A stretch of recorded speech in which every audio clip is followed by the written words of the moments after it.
ಎಲ್ಲರಿಗೂ ನಮಸ್ಕಾರ. ಕನ್ನಡ ಪಠ್ಯಕ್ರಮದ 5ನೇ ಪದ್ಯವಾದಂಥ ಜಾಲಿಯ ಮರದಂತೆ ಅನ್ನೋ ಪದ್ಯವನ್ನು ನಾನಿವತ್ತು ಮಾಡ್ತಾ ಇದ್ದೀನಿ. ಈ ಜಾಲಿಯ ಮರದಂತೆ ಅನ್ನೋ ಪದ್ಯವನ್ನು ಬರೆದಿರುವಂಥ ಕವಿ ಪುರಂದರ ದಾಸರು. ಕನ್ನಡ ಸಾಹಿತ್ಯದ ವಿವಿಧ ಪ್ರಕಾರಗಳನ್ನು ನಾವು ಪರಿಶೀಲಿಸಿದ್ರೆ ಒಂದೊಂದು ಪ್ರಕಾರಕ್ಕೂ ಒಬ್ಬೊಬ್ಬ ಪ್ರತಿನಿಧಿಗಳಿರೋದನ್ನು ನಾವು ಕಾಣ್ತೀವಿ. ಚೆಂಪುವಿಗೆ ಪಂಪ ಹೇಗೋ, ರಗಳೆಗೆ ಹರಿಹರ ಹೇಗೋ, ಷಟ್ಪದಿಗೆ ಕುಮಾರವ್ಯಾಸ ಹೇಗೋ, ವಚನಕ್ಕೆ ಬಸವಣ್ಣನವರು ಹೇಗೋ, ಹಾಗೇನೆ ಕೀರ್ತನೆಗಳಲ್ಲಿ ಬಹಳ ಮುಖ್ಯವಾಗಿ ಕೀರ್ತನಾ ಸಾಹಿತ್ಯವನ್ನು ಪ್ರತಿನಿಧಿಸಿದಂತಹ ಒಬ್ಬ ಕೀರ್ತನೆಕಾರ ಯಾರು ಅಂತ ಅಂದರೆ ಅವರೇ ಪುರಂದರದಾಸರು. ವ್ಯಾಸರಾಯರ ಶಿಷ್ಯರಾಗಿ ಮಿನುಗಿದ 2 ನಕ್ಷತ್ರಗಳಲ್ಲಿ ಒಬ್ಬರು ಪುರಂದರದಾಸರಾದರೆ ಮತ್ತೊಬ್ಬರು ಕನಕದಾಸರು. ಇವರಿಬ್ಬರು ಕೂಡ ದಾಸ ಸಾಹಿತ್ಯದ ಅಶ್ವಿನಿ ದೇವತೆಗಳಂತ ಖ್ಯಾತಿಯನ್ನ ಪಡ್ಕೊಂಡಿರುವಂಥದ್ದು. ಪುರಂದರದಾಸರು ಹುಟ್ಟಿದ್ದು 1484ರಲ್ಲಿ. ಇವರ ಮೂಲ ಹೆಸರು ಅಂದರೆ ಪುರಂದರದಾಸ ಅಂತ ಕರೆಸ್ಕೊಳ್ಳೋದಕ್ಕಿಂತ ಹಿಂದೆ ಇವ್ರಿಗೆ ಯಾವ ಹೆಸರಿತ್ತಪ್ಪ ಅಂತ ಅಂದರೆ ಶ್ರೀನಿವಾಸ ನಾಯಕ ಅನ್ನೋ ಹೆಸರು ಇವರಿಗೆ ಇದ್ದಂಥದ್ದು. ಇವರು ಹುಟ್ಟಿದ ಸ್ಥಳ ಪುರಂದರಗಡ. ಇವರ ತಂದೆಯ ಹೆಸರು ವರದಪ್ಪ ಅಂತ. ತಂದೆಯ ರೀತಿ ಇವರು ಕೂಡ ನವಕೋಟಿ ನಾರಾಯಣ ಅಂತ ಅನ್ನಿಸ್ಕೊಂಡು ಶ್ರೀಮಂತರಾಗಿದ್ದಂತಹ ವ್ಯಕ್ತಿ ಶ್ರೀನಿವಾಸ ನಾಯಕ. ಇವರ ಹೆಂಡತಿ ಹೆಸರು ಸರಸ್ವತಿ ಬಾಯಿ. ಇವರು ಅಪಾರ ದೈವ ಭಕ್ತಿಯನ್ನ ಉಳ್ಳವರಾಗಿದ್ದರು. ಈ ಸರಸ್ವತಿ ಬಾಯಿಯವರ ಪ್ರಭಾವದಿಂದ ಶ್ರೀನಿವಾಸ ನಾಯಕರು ಜ್ಞಾನೋದಯವನ್ನ ಪಡೆದು ಸಕಲ ಸಂಪತ್ತನ್ನ ದಾನ ಮಾಡಿ ವ್ಯಾಸರಾಯರಿಂದ ದಾಸ ದೀಕ್ಷೆಯನ್ನ ಪಡೆದು ಹರಿಭಕ್ತರಾದ್ರು ಅಂತ ತಿಳಿದು ಬರುತ್ತೆ. ಶ್ರೀ ವ್ಯಾಸರಾಯರೇ ಇವರಿಗೆ ಪುರಂದರ ವಿಠಲ ಅನ್ನೋ ಅಂಕಿತ ನಾಮವನ್ನ ನೀಡಿರುವಂಥದ್ದು.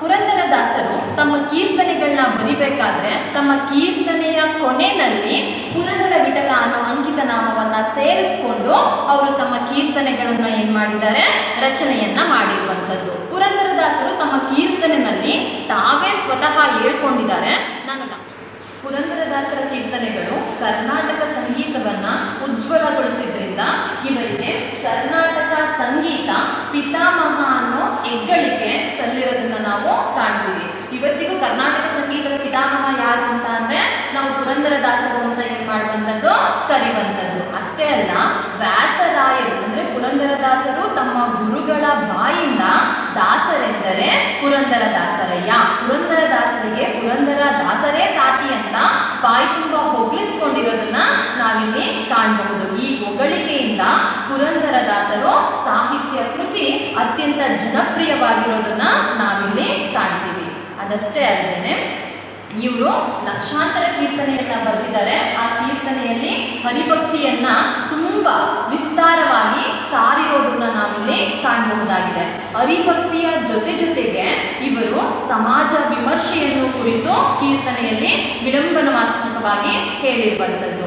1564ರಲ್ಲಿ ಇವರು ವೈಕುಂಠವಾಸಿಗಳಾದರೆಂದು ನಂಬಲಾಗಿದೆ. ಪುರಂದರದಾಸರು ಬರೆದಿರುವಂತಹ 2 ಕೀರ್ತನೆಗಳನ್ನ ಹೇಳ್ತೀನಿ. ಮಾನವ ಜನ್ಮ ದೊಡ್ಡದು, ಇದನ್ನು ಹಾಳು ಮಾಡಬೇಡಿ, ಹುಚ್ಚಪ್ಪಗಳಿರ ಅಂತ ಅವರು ತಮ್ಮ ಕೀರ್ತನೆಯಲ್ಲಿ ಹೇಳಿದ್ದಾರೆ. ಮನುಷ್ಯ ಜನ್ಮ ತುಂಬಾ ಅಪರೂಪವಾದಂಥ ಜನ್ಮ. ಈ ಜನ್ಮವನ್ನ ನೀವು ಹಾಳು ಮಾಡ್ಕೋಬೇಡಿ, ಈಸಬೇಕು, ಇದ್ದು ಜಯಿಸಬೇಕು ಅನ್ನೋದನ್ನು ಕೂಡ ಪುರಂದರದಾಸರು ಹೇಳಿರುವಂಥದ್ದು. ಮನುಷ್ಯ ಜನ್ಮದಲ್ಲಿ ಕಷ್ಟಗಳು ಬರುತ್ತೆ. ಕಷ್ಟಗಳು ಬಂತು ಅಂತ ನಾವು ಸಾವಿಗೆ ಶರಣಾಗಬಾರ್ದು. ಆ ಕಷ್ಟಗಳನ್ನ ನಾವು ಎದುರಿಸಿ ನಿಲ್ಲಬೇಕು ಅನ್ನೋದನ್ನ ಪುರಂದರದಾಸರು ತಮ್ಮ ಕೀರ್ತನೆಯಲ್ಲಿ ತುಂಬಾ ಸೊಗಸಾಗಿ ಹೇಳಿರುವಂಥದ್ದು. ಅಷ್ಟೇ ಅಲ್ಲ, ಸಮಾಜವನ್ನ ವಿಡಂಬನೆ ಮಾಡಿ ಹಲವಾರು ಕೀರ್ತನೆಗಳನ್ನ ಬರೆದಿದ್ದಾರೆ. ಡೊಂಕು ಬಾಲದ ನಾಯಕರು ಅನ್ನೋ ಒಂದು ಕೀರ್ತನೆಯನ್ನ ಬರೆದಿದ್ದಾರೆ. ಈ ನಾಯಕರು ಸಮಾಜವನ್ನ ಹೇಗೆ ತಿದ್ದಬೇಕು, ಆದರೆ ಅವರು ತಿದ್ದದೇನೆ ಯಾವ ರೀತಿ ಇವತ್ತು ನಡ್ಕೋತಾ ಇದ್ದಾರೆ ಅನ್ನೋದನ್ನು ಕೂಡ ತಮ್ಮ ಕೀರ್ತನೆಯಲ್ಲಿ ತಿಳಿಸಿ ಹೇಳಿರುವಂಥದ್ದು. ಅಷ್ಟೇ ಅಲ್ಲ, ಜಾಲಿಯ ಮರದಂತೆ ದರೆಯಳು ದುರ್ಜನರು ಅನ್ನೋ ಒಂದು ಕೀರ್ತನೆಯನ್ನ ಬರೆದಿದ್ದಾರೆ. ಈ ಕೀರ್ತನೆಯಲ್ಲೂ ಕೂಡ ಸಮಾಜವನ್ನ ವಿಮರ್ಶಾತ್ಮಕವಾಗಿ ವಿಮರ್ಶಿಸಿ ಬರೆದಿರುವಂಥದ್ದು. ಪ್ರಸ್ತುತ ಪದ್ಯದಲ್ಲಿ ಪುರಂದರದಾಸರು ಏನನ್ನ ಹೇಳೋದಕ್ಕೆ ಹೊರಡ್ತಾರೆ ಅಂತ ಅಂದ್ರೆ, ಸಮಾಜ ವಿಮರ್ಶೆಯನ್ನು ಕುರಿತು ರಚಿಸಿರುವ ಬಹುಪಾಲು ಕೀರ್ತನೆಗಳಲ್ಲಿ ಅನೀತಿ, ಅನಾಚಾರ, ಸುಳ್ಳು, ಕಪಟ, ಮೋಸ, ಬೂಟಾಟಿಕೆ, ಡಾಂಬಿಕತೆಯನ್ನ ಅವರು ಕಟುವಾಗಿ ಟೀಕೆ ಮಾಡಿ ಮಾಡಿ ಬರೆದಿರುವಂಥದ್ದು. ಸತ್ಯ, ಧರ್ಮ, ನೈಜ ನೀತಿ, ಜೀವನ ನಿಷ್ಠೆ, ಪ್ರಾಮಾಣಿಕತೆಯ ಮೌಲ್ಯಗಳನ್ನು ಅನುಸರಿಸಿ ಇವತ್ತು ಎಷ್ಟೋ ಒಳ್ಳೆ ಜನ ಬದುಕ್ತಾ ಇದ್ದಾರೆ. ಅಂಥ ವ್ಯಕ್ತಿಗಳಿಗೆ ಸಿಗದೇ ಇರುವಂಥ ಪ್ರಾಮುಖ್ಯತೆ ಇವತ್ತು ದುರ್ಜನರಿಗೆ ಸಿಗ್ತಾ ಇದೆ ಅನ್ನೋದನ್ನ ತುಂಬ ನೋವಿನಿಂದ ಈ ಪದ್ಯ ಭಾಗದಲ್ಲಿ ಪುರಂದರದಾಸರು ವಿವರಿಸ್ತಾ ಹೋಗ್ತಾರೆ. ಅಷ್ಟೇ ಅಲ್ಲ, ಈ ಕೀರ್ತನೆ, ಈ ಪದ್ಯ ಭಾಗದ ತುಂಬ ಬರೀ ದುರ್ಜನರನ್ನ ಲೇವಡಿ ಮಾಡಿ ಕೀರ್ತನೆಯನ್ನ ರಚನೆ ಮಾಡಿ ಸಮಾಜಕ್ಕೆ ನಿಷ್ಪ್ರಯೋಜಕರಾದಂಥವರನ್ನ, ಅಂದ್ರೆ ಸಮಾಜಕ್ಕೆ ಸ್ವಲ್ಪನೂ ಪ್ರಯೋಜನಕ್ಕೆ ಬರದೇ ಇರುವಂತ ಕೆಟ್ಟವರನ್ನ ಇಲ್ಲಿ ಜಾಲಿಯ ಮರಕ್ಕೆ ಹೋಲಿಸಿ ಹೇಳಿರುವಂಥದ್ದು ಔಚಿತ್ಯಪೂರ್ಣವಾಗಿದೆ. ಈ ಹೋಲಿಕೆಯ ಹಿಂದೆ ಒಂದು ನೀತಿ ಇದೆ. ಅದೇನಪ್ಪ ಅಂತ ಅಂದ್ರೆ, ಈ ಸಮಾಜಕ್ಕೆ ನೀವು ಮುಳ್ಳಾಗಬೇಡಿ, ಹೂವಾಗಿ ಅನ್ನೋ ಒಂದು ಆಶಯವನ್ನ ಇಟ್ಕೊಂಡು ಪುರಂದರದಾಸರು ಪ್ರಸ್ತುತ ಪದ್ಯ ಭಾಗವನ್ನ ಹೇಳಿ ಸಮಾಜದಲ್ಲಿ ಅಪಾತ್ರರಾದವರಿಗೆ ದೊರೆಯುತ್ತಿರುವ ಮಹತ್ವ, ಗೌರವಗಳು ಸತ್ಪಾತ್ರರಿಗೆ ದೊರೀತಾ ಇದೆ. ಕೆಟ್ಟವರಿಗೆ ಸಿಗುವಂತ ಬೆಲೆ ಒಳ್ಳೆಯವರಿಗೆ ಇವತ್ತಿನ ಕಾಲದಲ್ಲಿ ಸಿಗ್ತಾ ಇಲ್ಲ ಅನ್ನೋದನ್ನ ತುಂಬಾ ವಿಷಾದನೀಯವಾಗಿ ಈ ಕೀರ್ತನೆಯಲ್ಲಿ ಪುರಂದರದಾಸರು ಹೇಳ್ತಾ ಹೋಗ್ತಾರೆ. ಜಾಲಿಯ ಮರವು ನೆರಳಲ್ಲ ಅಂತ ತುಂಬ ಹಿಂದೆನೆ ಜಾನಪದರು ಹೇಳಿರುವಂಥದ್ದು. ಆದರೂ ಜಾಲಿಯ ಮರದಂತಿರುವ ದುಶ್ಜನರನ್ನ ವಿಜೃಂಭಿಸಿ ಇವತ್ತಿನ ಸಮಾಜ ಏನ್ ಮಾಡ್ತಾ ಇದೆ, ನಡ್ಕೋತಾ ಇದೆ. ಅವ್ರನ್ನ ಬೆಳೆಸೋ ಪ್ರಯತ್ನ ಮಾಡ್ತಾ ಇದೆ ಹೊರತು ಅವ್ರನ್ನ ಕಿತ್ತಾಕೋ ಪ್ರಯತ್ನವನ್ನ ಮಾಡ್ತಾ ಇಲ್ಲ ಅನ್ನೋದನ್ನ ಇಲ್ಲಿ ಹೇಳ್ತಾ ಇರುವಂಥದ್ದು. ಒಂದ್ ಕಡೆ ಜಾಲಿ ಮರ, ಇನ್ನೊಂದ್ ಕಡೆ ದುರ್ಜನರಿಂದ, ಇವೆರಡನ್ನೂ ಸಮೀಕರಿಸಿ ಈ ಕೀರ್ತನೆಯನ್ನ ತುಂಬಾ ಅದ್ಭುತವಾಗಿ ಪುರಂದರದಾಸರು ಹೇಳಿರುವಂಥದ್ದು. ಒಂದು ಕಡೆ ಜಾಲಿ ಮರವನ್ನ ನಿದರ್ಶನವನ್ನಾಗಿ ಇಟ್ಕೊಂಡು, ಮತ್ತೊಂದು ಕಡೆ ಈ ಸಮಾಜದಲ್ಲಿರ್ತಕ್ಕಂಥ ದುರ್ಜನರನ್ನ ಇಟ್ಕೊಂಡು ಅವೆರಡನ್ನ ಸಮೀಕರಿಸಿ ಇಲ್ಲಿ ಪುರಂದರದಾಸರು ತಮ್ಮ ಪದ್ಯವನ್ನ, ತಮ್ಮ ಕೀರ್ತನೆಯನ್ನ ಹೇಳ್ತಾ ದುರ್ಜನರ ವೃಂದ ಎರಡನ್ನೂ ಸಮೀಕರಿಸಿ ಪುರಂದರದಾಸರು ರಚಿಸಿರುವ ಈ ರಚನೆಯಲ್ಲಿ ಹೂವಿಲ್ಲದ, ಹಣ್ಣಿಲ್ಲದ, ನೆರಳಿಲ್ಲದ ಜಾಲಿಯ ಮರವು ಸಮಾಜ ಕಂಟಕರ ಇದೇ ಬಗೆಯ ಅವಗುಣಗಳನ್ನು ಧ್ವನಿಸ್ತಾ ಇರುವಂಥದ್ದು. ಒಂದ್ ಕಡೆ ಜಾಲಿ ಮರಕ್ಕೆ ಅವರು ಉದಾಹರಣೆ ಕೊಟ್ಟು ಹೇಳ್ತಾರೆ, ಜಾಲಿ ಮರ ಈ ಸಮಾಜದಲ್ಲಿ ಯಾರಿಗೂ ಪ್ರಯೋಜನಕ್ಕೆ ಬರದಿರೋ ಹಾಗೆ ಬೆಳೀತಾ ಇದೆ. ಆ ಜಾಲಿ ಮರದಲ್ಲಿ ನಮ್ಗೆ ಹೂ ಸಿಗಲ್ಲ, ಆ ಜಾಲಿ ಮರದಲ್ಲಿ ನಮ್ಗೆ ಹಸುವಾದಾಗ ತಿನ್ನೋದಕ್ಕೆ ಹಣ್ಣು ಸಿಗಲ್ಲ, ಬಿಸಿಲಲ್ಲಿ ಬಳಲಿದಾಗ ವಿಶ್ರಾಂತಿನ ಪಡ್ಕೊಳ್ಳೋದಕ್ಕೆ ನಮ್ಗೆ ನೆರಳು ಸಿಗಲ್ಲ. ಅದೇ ರೀತಿ ಈ ಸಮಾಜದಲ್ಲಿ ದುರ್ಜನರು ಕೂಡ ಒಳ್ಳೆಯ ವ್ಯಕ್ತಿಗಳಿಗೆ ಸಹಾಯ ಮಾಡೋ ಮನೋಭಾವನೆಯನ್ನ ಹೊಂದಿರಲ್ಲ. ದೌರ್ಬಲ್ಯರಿಗೆ ಅವರು ಸಹಾಯ ಮಾಡುವಂತ ಗುಣವನ್ನ ಬೆಳೆಸ್ಕೊಂಡಿರಲ್ಲ. ಸಮಾಜಕ್ಕೆ ಅವರಿಂದ ಸ್ವಲ್ಪನೂ ಕೂಡ ಉಪಯೋಗ ಅನ್ನೋದು ಇಲ್ಲ. ಅವರಲ್ಲಿ ಜ್ಞಾನದಂಡವಾಗಲಿ ಸ್ನೇಹರಸವಾಗಲಿ ಯಾವುದೂ ಇರಲ್ಲ ಅನ್ನೋದನ್ನ ಇಲ್ಲಿ ಪುರಂದರದಾಸರು ಜಾಲಿಯ ಮರಕ್ಕೆ ಉದಾಹರಣೆಯನ್ನ ಕೊಡ್ತಾ ದುರ್ಜನರನ್ನ ಈ ರೀತಿ ವಿಡಂಬನಾತ್ಮಕವಾಗಿ ಪ್ರಸ್ತುತ ಕೀರ್ತನೆಯಲ್ಲಿ ವರ್ಣಿಸಿ ಹೇಳ್ತಾ ಇರುವಂಥದ್ದು. ಆಮೂಲಾಗ್ರವಾಗಿ ಕಂಟಕ ಪ್ರವೃತ್ತಿಯನ್ನೇ ಮೆರೆಸುವಂತಹ ಈ ದುರ್ಜನರ ಸ್ವಭಾವವನ್ನ ಪ್ರಸ್ತುತ ಪದ್ಯ ಭಾಗದಲ್ಲಿ ಪುರಂದರದಾಸರು ವಿವರಿಸ್ತಾ ಹೋಗುವಂಥದ್ದು. ಪದ್ಯದ ಶೀರ್ಷಿಕೆ ಜಾಲಿಯ ಮರದಂತೆ. ಇಲ್ಲಿ ಒಂದನ್ನು ನಾವು ಮುಖ್ಯವಾಗಿ ಗಮನಿಸಬೇಕು. ಜಾಲಿಯ ಮರ ಅಂತ ಅಂದ್ರೆ ಈ ಸಮಾಜದಲ್ಲಿ ಬದುಕ್ತಾ ಇರುವಂತ ದುರ್ಜನರು ಅಂತ. ಒಂದು ಕಡೆ ಜಾಲಿ ಮರನ ಇಟ್ಕೊಂಡು, ಇನ್ನೊಂದು ಕಡೆ ದುರ್ಜನರನ್ನ ಇಟ್ಕೊಂಡು ಈ ಜಾಲಿ ಮರದ ಗುಣಗಳನ್ನ ದುರ್ಜನರ ಗುಣಗಳಿಗೆ ಸಮೀಕರಿಸಿ ಹೇಳಿರುವಂಥದ್ದು ಪ್ರಸ್ತುತ ಪದ್ಯ ಭಾಗದ ಕೀರ್ತನೆಯಲ್ಲಿ ಇರುವ ಪದ್ಯ. ಜಾಲಿಯ ಮರದಂತೆ ದರೆಯೊಳು ದುರ್ಜನರು ಮೂಲಾಗ್ರ ಪರ್ಯಂತ ಮುಳ್ಳು ಕೂಡಿಪ್ಪಂತೆ. ಬಿಸಿಲಲ್ಲಿ ಬಳಲಿ ಬಂದವರಿಗೆ ನೆರಳಿಲ್ಲ, ಹಸಿದು ಬಂದವರಿಗೆ ಹಣ್ಣು ಇಲ್ಲ, ಕುಸುಮ ವಾಸನೆ ಇಲ್ಲ, ಕೂಡಲು ಸ್ಥಳವಿಲ್ಲ, ರಸದಲ್ಲಿ ಸ್ವಾದವು ವಿಷದಂತೆ ಇರುತ್ತಿಲ್ಲ. ಊರ ಹಂದಿಗೆ ಷಡ್ರಸ ಅನ್ನವನ್ ಇಕ್ಕಲು ನಾರುವ ದುರ್ಗಂಧ ಬಿಡಬಲ್ಲದೆ. ಘೋರ ಪಾಪಿಗೆ ತತ್ವಜ್ಞಾನವ ಬೇಡಲು ಕ್ರೂರ ಕರ್ಮವ ಬಿಟ್ಟು ಸುಜನನಾಗುವನೆ. ತನ್ನಿಂದ ಉಪಕಾರ ತೊಟಕಾದರೂ ಇಲ್ಲ, ಭಿನ್ನಾಣದ ಮಾತಿಗೆ ಕೊನೆ ಇಲ್ಲ. ಅನ್ನಕ್ಕೆ ಸೇರಿದ ಕುನ್ನಿ ಮಾನವರಂತೆ ಇನ್ನಿವರ ಕಾರ್ಯವು ಪುರಂದರ ವಿಠಲ. ಇದು ಪ್ರಸ್ತುತ ಪದ್ಯ. ಈ ಪ್ರಸ್ತುತ ಪದ್ಯದ ಕೊನೆಯಲ್ಲಿ ಪುರಂದರದಾಸರು ತಮ್ಮ ಆರಾಧ್ಯ ದೈವವಾಗಿರುವಂತಹ ದೇವರ ಹೆಸರಿನಲ್ಲಿ ಪುರಂದರ ವಿಠಲ ಅನ್ನೋ ಅಂಕಿತವನ್ನ ಬರೆದಿರೋದನ್ನ ನಾವಿಲ್ಲಿ ಕಾಣಬಹುದಾಗಿದೆ. ಜಾಲಿಯ ಮರದಂತೆ ದರೆಯೊಳು ದುರ್ಜನರು. ನಾನು ಮೊದಲೇ ಹೇಳಿದ್ದೀನಿ ನಿಮಗೆ, ಜಾಲಿಯ ಮರವನ್ನ ಇಲ್ಲಿ ಪೂರ್ತಿ ದುರ್ಜನರಿಗೆ ಸಮೀಕರಿಸಿ ಹೇಳಿರುವಂಥದ್ದು. ಈ ಜಾಲಿ ಸಮಾಜದಲ್ಲಿ ಯಾವ ಉಪಯೋಗಕ್ಕೂ ಬರದೇ ಇರೋ ರೀತಿ. ಈಗ ಒಂದು ಮರ ಯಾವಾಗ ಪರಿಪೂರ್ಣತೆಯನ್ನು ಪಡ್ಕೊಳ್ಳುತ್ತಪ್ಪ ಅಂತ ಅಂದರೆ ತನ್ನಿಂದ 4 ಜನಕ್ಕೆ ಸಹಾಯ ಆದಾಗ ಮಾತ್ರ ಆ ಮರ ಈ ಭೂಮಿನಲ್ಲಿ ಹುಟ್ಟಿದ್ದಕ್ಕೂ ಪರಿಪೂರ್ಣತೆಯನ್ನು ಪಡ್ಕೊಳ್ಳೋದಕ್ಕೆ ಸಾಧ್ಯ. ಆದರೆ ಈ ಜಾಲಿ ಮರದಿಂದ ಯಾವ ವ್ಯಕ್ತಿಗೂ ಕೂಡ ಸ್ವಲ್ಪನೂ ಉಪಕಾರ ಅನ್ನೋದು ಇರೋದಕ್ಕೆ ಸಾಧ್ಯ ಇಲ್ಲ. ಅದನ್ನೇ ಇಲ್ಲಿ ಹೇಳಿರೋದು, ಜಾಲಿಯ ಮರದಂತೆ ಧರೆಯೊಳು ದುರ್ಜನರು. ಜಾಲಿಯ ಮರ ನಿಷ್ಪ್ರಯೋಜಕವಾಗಿ ಈ ಭೂಮಿಲೆಲ್ಲ, ಧರೆ ಅಂತ ಅಂದ್ರೆ ಭೂಮಿ ಅಂತ ಅರ್ಥ, ಈ ಭೂಮಿನಲ್ಲೆಲ್ಲ ಹೇಗೆ ನಿಷ್ಪ್ರಯೋಜಕವಾಗಿ ಜಾಲಿಯ ಮರ ಬೆಳೆದು ಅನುಪಯುಕ್ತವಾಗಿ ನಿಂತಿದೆಯೋ ಹಾಗೇನೆ ಈ ಭೂಮಿನಲ್ಲೂ ಕೂಡ ಬರೀ ಕೆಟ್ಟ ಗುಣಗಳನ್ನೇ ತುಂಬಿಕೊಂಡಿರುವಂತ ದುರ್ಜನರು ಕೂಡ ಎಲ್ಲ ಕಡೆ ಇದ್ದಾರೆ ಅನ್ನೋದನ್ನ ಈ ಒಂದು ಸಾಲಿನಲ್ಲಿ ಪುರಂದರದಾಸರು ಹೇಳ್ತಿರುವಂಥದ್ದು. ಜಾಲಿಯ ಮರ ಹೇಗೆ ಈ ಭೂಮಿನಲ್ಲಿ ಇದೆಯೋ ಅದೇ ರೀತಿ ದುರ್ಜನರು, ನಿಷ್ಪ್ರಯೋಜಕರಾದವರು, ಒಳ್ಳೆಯವರಿಗೆ ತೊಂದರೆಯನ್ನ ಉಂಟು ಮಾಡುವಂಥವರು, ಸಮಾಜಕ್ಕೆ ಸ್ವಲ್ಪವೂ ಸಹಕಾರ ಮಾಡುವ ಮನೋಭಾವನೆಯನ್ನ ಹೊಂದಿಲ್ಲದೆ ಇರುವಂತ ಕೆಟ್ಟ ಜನಗಳು ಈ ಭೂಮಿನಲ್ಲಿ ತುಂಬಿ ತುಳುಕಾಡ್ತಾ ಇದ್ದಾರೆ ಅನ್ನೋದನ್ನ ಪುರಂದರದಾಸರು ಹೇಳ್ತಾ ಇರುವಂಥದ್ದು. ಮುಂದಿನ ಲೈನಲ್ಲಿ ಹೇಳ್ತಾರೆ, ಮೂಲಾಗ್ರ ಪರ್ಯಂತ ಮುಳ್ಳು ಕೂಡಿಪ್ಪಂತೆ. ಮೂಲಾಗ್ರ ಪರ್ಯಂತ, ಮೂಲಾಗ್ರ ಅಂತ ಅಂದ್ರೆ ಜಾಲಿಯ ಮರದ ಬುಡದಿಂದ ತುದಿಯವರೆಗೂ ಬರೀ ಮುಳ್ಳಿಂದಾನೇ ಆವೃತ್ತವಾಗಿರುತ್ತೆ.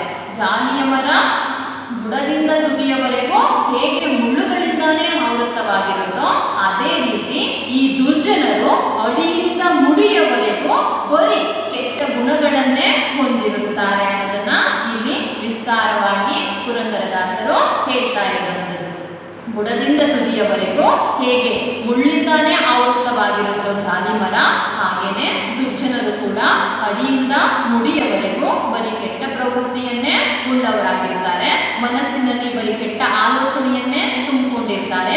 ಯಾವುದೇ ರೀತಿಯ ಸಹಾಯ ಮನೋಭಾವನೆಯನ್ನ ಅವರು ಹೊಂದಿರೋದಕ್ಕೆ ಸಾಧ್ಯ ಇಲ್ಲ ಅನ್ನೋದನ್ನ ಪ್ರಸ್ತುತ ಸಾಲಿನಲ್ಲಿ ಪುರಂದರದಾಸರು ಹೇಳಿರುವಂಥದ್ದು. ಬಿಸಿಲಲ್ಲಿ ಬಳಲಿ ಬಂದವರಿಗೆ ನೆರಳಿಲ್ಲ, ಹಸಿದು ಬಂದವರಿಗೆ ಹಣ್ಣು ಇಲ್ಲ, ಕುಸುಮ ವಾಸನೆ ಇಲ್ಲ, ಕೂಡಲು ಸ್ಥಳವಿಲ್ಲ, ರಸದಲ್ಲಿ ಸ್ವಾದವು ವಿಷದಂತೆ ಇರುತಿಹ ಅನ್ನೋದನ್ನ ಪುರಂದರದಾಸರು ನೆಕ್ಸ್ಟ್ ಪದ್ಯದಲ್ಲಿ ಹೇಳಿರುವಂಥದ್ದು. ಬಿಸಿಲಲ್ಲಿ ಬಳಲಿ ಬಂದವರಿಗೆ ನೆರಳಿಲ್ಲ. ಈಗ ಆಯಾಸ ಆಗಿ ಎಷ್ಟೋ ಜನ ಬರ್ತಾರೆ. ಅವರು ಆಯಾಸ ಆದಂಥ ಸಂದರ್ಭದಲ್ಲಿ ಬಿಸಿಲಿನ ತಾಪಮಾನವನ್ನ ತಡ್ಕೊಳಕ್ಕಾಗ್ದೇನೆ, ಸಹಿಸ್ಕೊಳಕ್ಕಾಗ್ದೇನೆ ಅವರು ಯಾವುದಾದ್ರೂ ಒಂದು ಮರವನ್ನ ಆಶ್ರಯಿಸೋದಕ್ಕೆ ಹೋಗೇ ಹೋಗ್ತಾರೆ. ಆದ್ರೆ ಈ ಜಾಲಿ ಮರ ಯಾವ ವ್ಯಕ್ತಿಗೂ ಕೂಡ ಆಶ್ರಯವನ್ನ ಕೊಡೋದಕ್ಕೆ ಸಾಧ್ಯ ಇಲ್ಲ. ಏಕೆಂದ್ರೆ ಈ ಜಾಲಿ ಮರದಲ್ಲಿ ಬರೀ ಮುಳ್ಳೆ ತುಂಬಿಕೊಂಡಿರುತ್ತೆ ಅನ್ನೋದನ್ನ ಪುರಂದರದಾಸರು ಹೇಳ್ತಾ ಇರುವಂಥದ್ದು. ಆಯಾಸದಿಂದ ಬಳಲಿ ಬಂದಂತಹ ಮಾನವರಿಗೆ ಈ ಜಾಲಿಯ ಮರ ಕಿಂಚಿತ್ತೂ ಆಶ್ರಯವನ್ನ ಕೊಡಲ್ಲ ಅನ್ನೋದನ್ನ ಹೇಳ್ತಾ ಇದ್ದಾರೆ. ಹಸಿದು ಬಂದವರಿಗೆ ಹಣ್ಣು ಇಲ್ಲ. ಈ ಜಾಲಿ ಮರ ಹಸಿದು ಬಂದಂತ ವ್ಯಕ್ತಿಗಳಿಗೆ ಹಣ್ಣನ್ನ ನೀಡಲ್ಲ. ಯಾಕೆಂದ್ರೆ ಜಾಲಿ ಮರದಲ್ಲಿ ಯಾವುದೇ ರೀತಿಯಾದಂತ ಹಣ್ಣು ಸಿಗೋದಿಕ್ಕೆ ಸಾಧ್ಯ ಇಲ್ಲ. ಆ ಹಣ್ಣು ಸಿಗಲ್ಲ ಅಂತ ಅಂದಮೇಲೆ ಮನುಷ್ಯರಿಗೆ ತಮ್ಮ ಹೊಟ್ಟೆ ಹಸಿವನ್ನ ನೀಗಿಸ್ಕೊಳ್ಳೋದಕ್ಕೆ ಈ ಮರದಿಂದ ಯಾವುದೇ ರೀತಿಯಾದಂತ ಉಪಯೋಗ ಅನ್ನೋದು ಇರಲ್ಲ ಅನ್ನೋದನ್ನ ಹೇಳ್ತಾ ಇರುವಂಥದ್ದು. ಕುಸುಮ ವಾಸನೆ ಇಲ್ಲ, ಕೂಡಲು ಸ್ಥಳವಿಲ್ಲ. ಜಾಲಿ ಮರದಲ್ಲಿ ಯಾವುದೇ ರೀತಿಯಾದಂತ ಕುಸುಮದ ವಾಸನೆ ಇರೋದಕ್ಕೆ ಸಾಧ್ಯ ಇಲ್ಲ. ಅಲ್ಲಿ ಹೂವೇ ಬಿಟ್ಟಿಲ್ಲ ಅಂತ ಅಂದ್ರೆ ಹಣ್ಣನ್ನ ಕಾಣೋದಕ್ಕೆ ಖಂಡಿತ ನಾವು ಸಾಧ್ಯ ಇಲ್ಲ. ಜಾಲಿ ಮರದಲ್ಲಿ ಹೂವಿನ ಯಾವುದೇ ರೀತಿಯ ಪರಿಮಳವನ್ನ, ಸುವಾಸನೆಯನ್ನ ಪಡೆಯೋದಿಕ್ಕೆ ಸಾಧ್ಯ ಇಲ್ಲ. ಸ್ವಲ್ಪ ಹೊತ್ತು ಕೂತು ವಿಶ್ರಾಂತಿನ ಪಡೆಯೋಣ ಅಂತ ಅಂದ್ರೆ ಆ ಮರದ ಅಡಿಯಲ್ಲಿ, ಆ ಮರದ ಕೆಳಗಡೆ ಉಟ್ಕೊಳ್ಳೋದಕ್ಕೂ ನಮ್ಗೆ ಸ್ವಲ್ಪನೂ ಜಾಗನೇ ಸಿಗಲ್ಲ ಅನ್ನೋದನ್ನ ಹೇಳ್ತಾ ಇರುವಂಥದ್ದು. ಆ ಮರದ ಕೆಳಗಡೆ ಸಮೃದ್ಧವಾಗಿ ಜಾಗ ಇದೆ, ಆದ್ರೆ ಆ ಜಾಗದಲ್ಲಿ ನಾವು ಕುತ್ಕೊಳ್ಳೋದಕ್ಕೆ ಇಚ್ಛೆ ಪಡಲ್ಲ. ಯಾಕೆ ಅಂತ ಅಂದ್ರೆ ಆ ಮರ ಬುಡದಿಂದ ತುದಿಯವರೆಗೂ ಮುಳ್ಳನ್ನೇ ತುಂಬಿಕೊಂಡಿರುತ್ತೆ ಅಂತ ಅಂದ್ರೆ ಆ ಮುಳ್ಳಿನ ಸಣ್ಣ ಸಣ್ಣ ಕಡ್ಡಿಗಳು ಆ ಮರದ ಕೆಳಗಡೆ ಎಲ್ಲ ಬಿದ್ದು ಅದು ನಮ್ಮ ಕಾಲಿಗೆ ಚುಚ್ಚಿ ನೋವಾಗುತ್ತೆ ಅನ್ನೋ ಒಂದು ಕಾರಣದಿಂದ ಯಾರೂ ಕೂಡ ಆ ಮರದ ಕೆಳಗಡೆ ಆಶ್ರಯವನ್ನ ಪಡೆಯೋದಿಕ್ಕೆ ಹೋಗೋದಕ್ಕೆ ಸಾಧ್ಯ ಇಲ್ಲ. ರಸದಲ್ಲಿ ಸ್ವಾದವು ವಿಷದಂತೆ ಇರುತ್ತಿಲ್ಲ. ಜಾಲಿಯ ಮರದ ರಸ ಹೇಗಿರುತ್ತೆ ಅಂತ ಅಂದ್ರೆ ಅದು ನಮ್ಗೆ ರುಚಿನ ಕೊಡೋದಿಕ್ಕೆ ಸಾಧ್ಯ ಇಲ್ಲ. ಅದು ಪೂರ್ತಿಯಾಗಿ ವಿಷವನ್ನೇ ತುಂಬಿಕೊಂಡಿರುವಂಥದ್ದು. ಆ ಮರ ಅಡಿಯಿಂದ ಮುಡಿಯವರೆಗೂ ಮುಳ್ಳಿನಿಂದಾನೇ ತುಂಬಿರುತ್ತೆ. ಆ ಮರದಲ್ಲಿ ಯಾವುದೇ ರೀತಿಯಾದಂತಹ ಹಣ್ಣು ಸಿಗಲ್ಲ, ನಮಗೆ ಯಾವುದೇ ರೀತಿಯಾದಂತಹ ಕುಸುಮದ ವಾಸನೆ ಸಿಗೋದಿಕ್ಕೆ ಸಾಧ್ಯ ಇಲ್ಲ. ಆ ಮರ ಪೂರ್ತಿಯಾಗಿ ನಮಗೆ ವಿಷದ ರೂಪದಲ್ಲಿ ಪರಿಣಮಿಸುತ್ತೆ ಹೊರತು ಆ ಮರ ನಮಗೆ ಸ್ವಾದವನ್ನ ಕೊಡೋದಿಕ್ಕೆ ಖಂಡಿತ ಸಾಧ್ಯ ಇಲ್ಲ ಅನ್ನೋದನ್ನ ಇಲ್ಲಿ ಪುರಂದರದಾಸರು ಹೇಳಿದ್ದಾರೆ. ಇದನ್ನ ದುರ್ಜನರಿಗೆ ಹೇಗೆ ಸಮೀಕರಿಸಿ ಹೇಳಿದ್ದಾರೆ ಅಂತ ಅಂದ್ರೆ, ದುರ್ಜನರು ಯಾವತ್ತೂ ಕೂಡ ಕಷ್ಟದಲ್ಲಿರ್ತಕ್ಕಂಥ ವ್ಯಕ್ತಿಗಳಿಗೆ ಸಹಾಯ ಮಾಡೋದಿಕ್ಕೆ ಮುಂದೆ ಬರಲ್ಲ. ಕಷ್ಟದಲ್ಲಿರ್ತಕ್ಕಂಥ ವ್ಯಕ್ತಿಗಳಿಗೆ, ದುರ್ಬಲರಿಗೆ ಅವರು ಆಶ್ರಯನ ಕೊಡೋದಿಕ್ಕೆ ಇಚ್ಛೆನೂ ಪಡಲ್ಲ. ಅವರ ಮನಸ್ಸಿನ ಕುಸುಮದ ರೀತಿ ಮೃದುವಾಗಿ ಇರಲ್ಲ, ಕಲ್ಲಿನ ರೀತಿ ಕಠೋರವಾಗಿ ಇರುತ್ತೆ.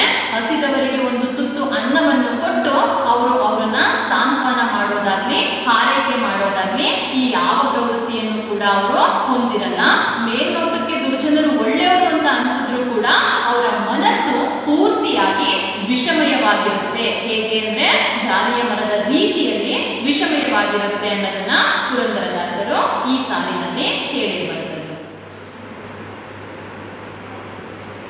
ಮುಂದಿನ ಸಾಲಿನಲ್ಲಿ ಊರ ಅಂದಿಗೆ ಷಡ್ರಸ ಅನ್ನವನ್ ಇಕ್ಕಲು ನಾರುವ ದುರ್ಗಂಧ ಬಿಡಬಲ್ಲದೆ, ಘೋರ ಪಾಪಿಗೆ ತತ್ವಜ್ಞಾನವ ಬೇಳಲು ಕ್ರೂರ ಕರ್ಮವ ಬಿಟ್ಟು ಸುಜನನಾಗುವನೆ. ಊರ ಹಂದಿಗೆ, ಊರಿನಲ್ಲಿ ಸಾಕುವಂತ ಹಂದಿ ನಮ್ಗೆಲ್ಲರಿಗೂ ಚೆನ್ನಾಗಿ ಗೊತ್ತು, ಅದರ ಮೈಯಿಂದ ಕೆಟ್ಟ ವಾಸನೆ ಅನ್ನೋದು ಬರ್ತಾ ಇರುತ್ತೆ ಅನ್ನೋದು. ಇಲ್ಲಿ ಅದನ್ನೇ ಉದಾಹರಣೆಯನ್ನಾಗಿ ಇಟ್ಕೊಂಡು ಪುರಂದರದಾಸರು ಹೇಳಿದ್ದಾರೆ. ಊರ ಹಂದಿಗೆ ಷಡ್ರಸ, ಷಡ್ರಸ ಅಂದ್ರೆ 6 ಬಗೆಯ ಆಹಾರ ಅಂತ ಅರ್ಥ. ಅನ್ನವನ್ ಇಕ್ಕಲು, ಷಡ್ರಸ ಅಂತ ಅಂದ್ರೆ ಉಪ್ಪು, ಖಾರ, ಸಿಹಿ, ಕಹಿ, ಹುಳಿ, ಒಗರು ಇವುಗಳಿಂದ ಮಾಡಿದಂತಹ ರುಚಿಕರವಾದ ಆಹಾರವನ್ನ ಆ ಊರ ಹಂದಿಗೆ ತಿನ್ಸಿದ್ರೆ ಆ ಆಹಾರವನ್ನೆಲ್ಲ ತಿಂದುಬಿಟ್ಟು ಆ ಊರ ಹಂದಿ ನಾರುವ ದುರ್ಗಂಧ ಬಿಡಬಲ್ಲದೆ. ನಾರುವ ಅಂತಂದ್ರೆ ವಾಸನೆ ಬೀರುವ ಅಂತ ಅರ್ಥ. ದುರ್ಗಂಧ ಅಂದ್ರೆ ಕೆಟ್ಟ ಗಂಧ, ಕೆಟ್ಟ ವಾಸನೆಯನ್ನ ಬಿಡೋದಿಕ್ಕೆ ಸಾಧ್ಯನಾ? ಖಂಡಿತ ಸಾಧ್ಯ ಇಲ್ಲ. ಹುಟ್ಟುಗುಣ ಸುಟ್ರು ಹೋಗಲ್ಲ ಅನ್ನೋ ಒಂದು ಮಾತು ಇರುವಂಥದ್ದು. ನಾವು ಎಷ್ಟೇ ರುಚಿಕರವಾದಂಥ ಆಹಾರವನ್ನ ಆ ಊರ ಹಂದಿಗೆ ಬಡಿಸಿದ್ರೆ ಆ ಊರ ಹಂದಿ ಅದನ್ನ ತಿಂದು ತನ್ನ ಮೈಯಿಂದ ಹೊರಬರುವಂತ ಕೆಟ್ಟ ವಾಸನೆಯನ್ನ ಬಿಟ್ಟು ಖಂಡಿತ ನಮ್ಗೆ ಸುವಾಸನೆಯನ್ನ ಕೊಡೋದಿಕ್ಕೆ ಸಾಧ್ಯ ಇಲ್ಲ. ಅದೇ ರೀತಿ ಘೋರ ಪಾಪಿಗೆ ತತ್ವಜ್ಞಾನವ ಬೇಡದು. ಘೋರ ಪಾಪಿ ಅಂದ್ರೆ ಕೆಟ್ಟ ವ್ಯಕ್ತಿಗೆ, ಕೆಟ್ಟ ಕೆಲಸಗಳನ್ನ ಮಾಡುವಂತಹ ವ್ಯಕ್ತಿಗಳನ್ನ ನಾವಿಲ್ಲಿ ಘೋರ ಪಾಪಿ ಅಂತ ಕರಿತೀವಿ. ಆ ಘೋರ ಪಾಪಿಯನ್ನ ಕರ್ಕೊಂಡು ಬಂದು ಆತನಿಗೆ ತತ್ವಜ್ಞಾನ ಅಂತ ಅಂದ್ರೆ ಒಳ್ಳೆಯ ಮಾತುಗಳು, ಒಳ್ಳೆಯ ವಿಚಾರಗಳನ್ನ ಹೇಳಿದಾಕ್ಷಣ ಆತ ಆ ವಿಚಾರಗಳನ್ನೆಲ್ಲ ಕೇಳ್ಬಿಟ್ಟು ಕ್ರೂರ ಕರ್ಮವ ಬಿಟ್ಟು ಸುಜನನಾಗುವನೆ. ಕ್ರೂರ ಅಂತ ಅಂದ್ರೆ ಕೆಟ್ಟ ಅಂತ ಅರ್ಥ, ಕರ್ಮ ಅಂತ ಅಂದ್ರೆ ಕೆಲಸ ಅಂತ ಅರ್ಥ, ಸುಜನ ಅಂದ್ರೆ ಒಳ್ಳೆಯ ವ್ಯಕ್ತಿ ಅಂತ ಅರ್ಥ. ಆ ಘೋರ ಪಾಪಿ ನಾವು ಹೇಳುವಂತಹ ತತ್ವಜ್ಞಾನವನ್ನೆಲ್ಲ ಕೇಳಿ ತಾನು ಮಾಡುವಂತಹ ಕೆಟ್ಟ ಕೆಲಸವನ್ನು ಬಿಟ್ಟು ಖಂಡಿತ ಒಳ್ಳೆ ವ್ಯಕ್ತಿಯಾಗೋದಿಕ್ಕೆ ಸಾಧ್ಯ ಇಲ್ಲ. ಹೇಗೆ ಊರ ಹಂದಿ ಷಡ್ರಸ ಅನ್ನವನ್ನ ತಿಂದು ತನ್ನ ಮೈಯಲ್ಲಿ ಬರ್ತಕ್ಕಂಥ ಕೆಟ್ಟ ವಾಸನೆಯನ್ನ ಬಿಟ್ಟು ಸುವಾಸನೆಯನ್ನ ಕೊಡೋದಿಕ್ಕೆ ಹೇಗೆ ಸಾಧ್ಯ ಇಲ್ವೋ ಅದೇ ರೀತಿ ಕೆಟ್ಟ ಕೆಲಸವನ್ನ ಮಾಡ್ತಿರುವಂತ ವ್ಯಕ್ತಿಗಳಿಗೆ ನಾವು ಎಷ್ಟೇ ತತ್ವಜ್ಞಾನವನ್ನ, ಒಳ್ಳೆಯ ವಿಚಾರಗಳನ್ನ ಹೇಳಿದ್ರು ಅವರು ತಾವು ಮಾಡುವಂತಹ ಕೆಟ್ಟ ಕೆಲಸವನ್ನ ಬಿಟ್ಟು ನಾವು ಹೇಳಿದಾಕ್ಷಣ ಅವರು ಒಳ್ಳೆ ವ್ಯಕ್ತಿಗಳಾಗೋದಿಕ್ಕೆ ಖಂಡಿತ ಸಾಧ್ಯ ಇಲ್ಲ. ಒಳ್ಳೆಯವರಾಗಬೇಕು ಅನ್ನೋ ಮನೋಭಾವನೆ 4 ಜನ ಹೇಳಿದಾಕ್ಷಣ ನಮಗೆ ರೂಪುಗೊಳ್ಳುವಂಥದ್ದನ್ನ ನಮ್ಮ ಮನಸ್ಸಿನಲ್ಲಿ ಆ ಭಾವನೆ ಹುಟ್ಟಬೇಕು. ನಮ್ಮ ಮನಸ್ಸಿನಲ್ಲಿ ಎಲ್ಲಿವರೆಗೂ ನಾವು ಒಳ್ಳೆಯವರಾಗಬೇಕು ಅನ್ನೋ ಭಾವನೆ ಹುಟ್ಟಲ್ವೋ ಅಲ್ಲಿವರೆಗೂ ಕೂಡ ಕೆಟ್ಟ ವ್ಯಕ್ತಿಗಳು ಒಳ್ಳೆ ವ್ಯಕ್ತಿಗಳಾಗೋದಕ್ಕೆ ಸಾಧ್ಯ ಇಲ್ಲ ಅನ್ನೋದನ್ನ ಈ ಹಂದಿಯ ಉದಾಹರಣೆಯನ್ನ ಕೊಡ್ತಾ ಪುರಂದರದಾಸರು ಈ ಸಾಲಿನಲ್ಲಿ ಹೇಳಿರುವಂಥದ್ದು. ಮುಂದಿನ ಸಾಲಿನಲ್ಲಿ ತನ್ನಿಂದ ಉಪಕಾರ ತೊಟಕಾದರೂ ಇಲ್ಲ, ಭಿನ್ನಾಣದ ಮಾತಿಗೆ ಕೊನೆಯಿಲ್ಲ, ಅನ್ನಕ್ಕೆ ಸೇರಿದ ಕುನ್ನಿ ಮಾನವರಂತೆ ಇನ್ನಿವರ ಕಾರ್ಯವೋ ಪುರಂದರವಿರಲ್ಲ. ದುರ್ಜನರನ್ನೇ ಕುರಿತು ಈ ಸಾಲಿನಲ್ಲಿ ಪುರಂದರದಾಸರು ಹೇಳ್ತಾ ಇರುವಂಥದ್ದು. ತನ್ನಿಂದ ಉಪಕಾರ ತೊಟಕಾದರೂ ಇಲ್ಲ. ಉಪಕಾರ ಅಂದ್ರೆ ಸಹಾಯ ಅಂತ ಅರ್ಥ, ತೊಟಕು ಅಂದ್ರೆ ಸ್ವಲ್ಪ ಅಂತ ಅರ್ಥ. ಈ ದುರ್ಜನರು ಸಮಾಜಕ್ಕೆ ಕಿಂಚಿತ್ತೂ ಕೂಡ ಉಪಕಾರ ಮಾಡಲ್ಲ, ಆದ್ರೂ ಕೂಡ ಭಿನ್ನಾಣದ ಮಾತಿಗೆ ಕೊನೆ ಇಲ್ಲ. ಅವ್ರು ಬಣ್ಣದಲ್ಲಿ ಆಡುವಂತ ಮಾತಿಗೆ ಕೊನೆನೇ ಇಲ್ಲ. ಅವ್ರು ಆಡುವಂತ ಮಾತುಗಳು ಹೇಗಿರುತ್ತೆ ಅಂತ ಅಂದ್ರೆ ಅವರ ದುರ್ಜನ ಅನ್ನೋ ಪ್ರವೃತ್ತಿಯನ್ನೇ ಮುಚ್ಚಿಟ್ಟು 4 ಜನರ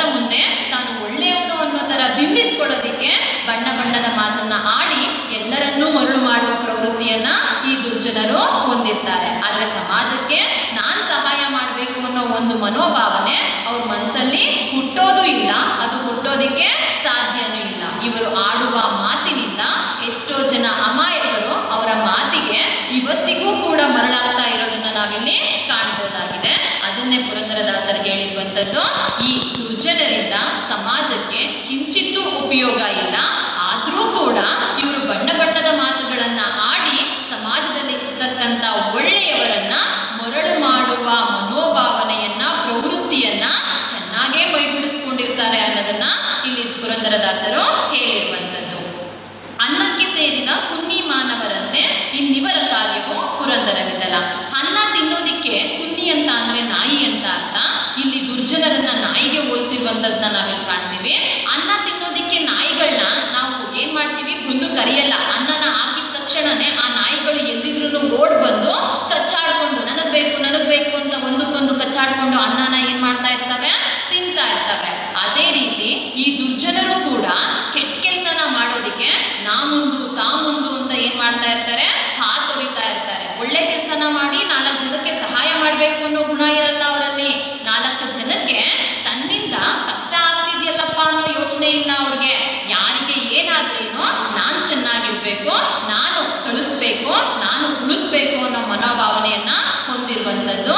ಈ ನಾಯಿಗಳು ಅನ್ನ ತಿನ್ನೋದಿಕ್ಕೆ ಹೇಗೆ ಕಚ್ಚಾಡ್ತಾವೋ ಹಾಗೆ ಈ ದುರ್ಜನರು ಕೂಡ ಕೆಟ್ಟ ಕೆಲಸವನ್ನ ಮಾಡೋದಿಕ್ಕೆ ನಾ ಮುಂದು ತಾ ಮುಂದು ಅಂತ ಇಲ್ಲಿ ಹಾತೊರಿತಾ ಇರ್ತಾರೆ. ಅದಕ್ಕೆ ಇಲ್ಲಿ ಪುರಂದರದಾಸರು ಈ ದುರ್ಜನರನ್ನ ನಾಯಿಗೆ ಹೋಲಿಸಿ ಹೇಳಿರುವಂತದ್ದು.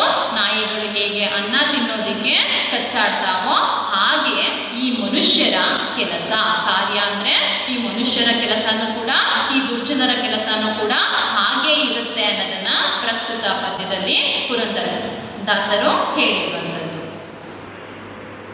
ಒಟ್ಟಾರೆ ಪದ್ಯ ಭಾಗವನ್ನ ಗಮನಿಸಿ ಹೇಳೋದಾದ್ರೆ, ಜಾಲಿಯ ಮರವನ್ನ ನಿದರ್ಶನವನ್ನಾಗಿ ಇಟ್ಕೊಂಡು ದುರ್ಜನರು ಯಾವ ರೀತಿ ಈ ಸಮಾಜದಲ್ಲಿ ಬದುಕ್ತಾ ಇದ್ದಾರೆ, ಜಾಲಿಯ ಮರ ಹೇಗೆ ನಿರುಪಯುಕ್ತವಾಗಿ ಬೆಳೆದು ನಿಂತಿದೆಯೋ, ಯಾರಿಗೂ ಸಹಾಯಕ್ಕೆ ಬರದೇ ಇರೋ ಹಾಗೆ ಅದು ಇದೆಯೋ, ಅದೇ ರೀತಿ ಈ ದುರ್ಜನರು ಕೂಡ ಸಮಾಜದಲ್ಲಿ ಯಾರಿಗೂ ಸಹಾಯ ಮಾಡಬೇಕು ಅನ್ನೋ ಪ್ರವೃತ್ತಿಯನ್ನ ಹೊಂದಿರಲ್ಲ.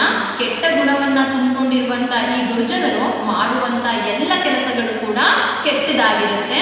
ಇದರಿಂದ ಒಳ್ಳೆಯವರಿಗೆ ತುಂಬಾನೇ ತೊಂದರೆ ಆಗ್ತಾ ಇದೆ ಅನ್ನೋದನ್ನ ಪುರಂದರದಾಸರು ಹೇಳ್ತಾ ಇದ್ದಾರೆ. ಸಮಾಜದಲ್ಲಿ ಇವ್ರು ಕೆಟ್ಟವರು ಅನ್ನೋದು ಗೊತ್ತಿದ್ರು ಕೂಡ ಅಂಥವರನ್ನೇ ಇವತ್ತು ಮೆರೆಸುವಂತ ಪ್ರವೃತ್ತಿಯನ್ನ ನಾವು ಕಾಣ್ತಾ ಇದ್ದೀವಿ. ಅದು ತಪ್ಪು ಅನ್ನೋದನ್ನ ಇಲ್ಲಿ ಪುರಂದರದಾಸರು ಹೇಳ್ತಾ ಇರುವಂತದ್ದು. ಮೊದಲ ಸಾಲಲ್ಲಿ ಹೇಳಿದರೆ, ಜಾಲಿಯ ಮರದ ನಿರುಪಯುಕ್ತತೆ ಹೇಗೆ ಈ ಭೂಮಿನಲ್ಲಿ ಹೇಗೆ ಬೆಳೆದು ನಿಂತಿದೆಯೋ ಹಾಗೆ ಈ ಭೂಮಿನಲ್ಲಿ ಎಷ್ಟೋ ಜನ ದುರ್ಜನರು ಕೂಡ ಏನಾಗಿದ್ದಾರೆ, ಒಳ್ಳೆಯವರ ಮಧ್ಯೆ ಇರುವಂತದ್ದು. ಮರ ಹೇಗೆ ಬುಡದಿಂದ ತುದಿಯವರೆಗೂ ಮುಳ್ಳಿಂದಾನೇ ಕೂಡಿರುತ್ತೋ ಅದೇ ರೀತಿ ಈ ದುರ್ಜನರು ಕೂಡ ಅಡಿಯಿಂದ ಮುಡಿಯವರೆಗೂ ಕೂಡ ಬರೀ ಕೆಟ್ಟತನವನ್ನೇ ತುಂಬಿಕೊಂಡಿರ್ತಾರೆ ಅನ್ನೋದನ್ನ ಹೇಳಿದ್ದಾರೆ. ಬಿಸಿಲಲ್ಲಿ ಬಂದವ್ರಿಗೆ ಜಾಲಿಯ ಮರ ನೆರಳು ಕೊಡಲ್ಲ, ದಣದವರಿಗೆ ಅದು ಆಹಾರವನ್ನ ಕೊಡಲ್ಲ, ಹಣ್ಣನ್ನ ಕೊಡಲ್ಲ, ಕುಸುಮ ವಾಸನೆ ಇಲ್ಲ, ಕುತ್ಕೊಳ್ಳೋದಿಕ್ಕೆ ಸ್ಥಳ ಇಲ್ಲ, ನೋಡೋದಿಕ್ಕೆ ದೂರದಿಂದ ಮರ ಅಂತ ಕಾಣಿಸುತ್ತೆ, ಹತ್ರಕ್ಕೆ ಹೋದ್ರೆ ಅದರಲ್ಲಿ ಮುಳ್ಳುಗಳು ತುಂಬಿರೋದು ಕೂಡ ನಮ್ಗೆ ಕಾಣಿಸುವಂಥದ್ದು. ಜಾಲಿಯ ಮರದ ರಸ ಹೇಗಿರುತ್ತೆ ಅಂದ್ರೆ ವಿಷದ ಹಾಗೆ ಇರುತ್ತೆ. ಅದೇ ರೀತಿ ದುರ್ಜನರು ನೋಡೋದಕ್ಕೆ ಒಳ್ಳೆಯ ರೀತಿ ಕಂಡ್ರೂ ಕೂಡ ಅವರ ಮನಸ್ಸಿನ ಒಳಗಡೆ ವಿಷವನ್ನೇ ತುಂಬಿಕೊಂಡಿರ್ತಾರೆ ಅನ್ನೋದನ್ನ ಪುರಂದರದಾಸರು ಹೇಳಿರುವಂಥದ್ದು.